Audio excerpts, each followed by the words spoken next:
Bwana Yesu na asifiwe sana. Katika kitabu cha Zaburi 34 na mstari wa 19, Biblia inasema ya kwamba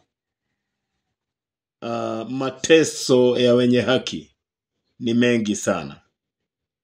Mateso ya wenye haki. Mateso ambayo wenye haki wanapitia ni mengi sana. Mateso na matatizo ambayo watu wazuri hupitia ni mengi sana.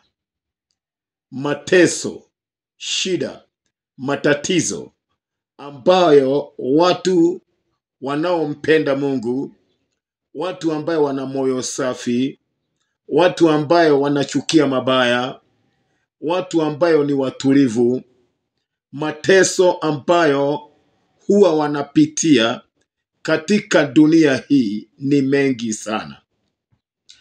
Lakini nashukuru Bwana kwa sababu Biblia inasema ya kwamba lakini Mungu hutengeneza njia ya kutokea. Mungu hutengeneza barabara ya kutokea.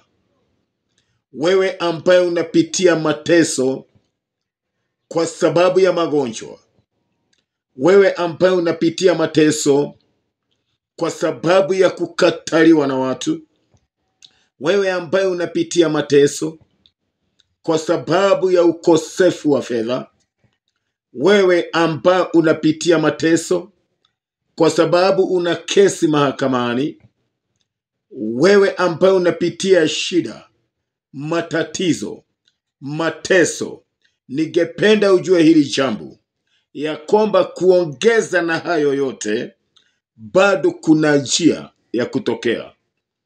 Bado kuna barabara ya kutokea. Maana ni Mungu anasema ya kwamba lakini Mungu hufanya njia, hufanya sehemu na mahala pa kutokea. Baada ya matatizo mengi, baada ya shida mingi, baada ya magonjwa makali, baada ya umasikini, baada ya kukataliwa, baada ya maumivu, Bwana anasema kuna njia na kuna barabara ya kutokea. Wewe ambaye unapitia shida, matatizo, kudharauliwa, kukataliwa, magonjwa, mgoje Bwana na Bwana atakukujia katika maisha yako. God bless.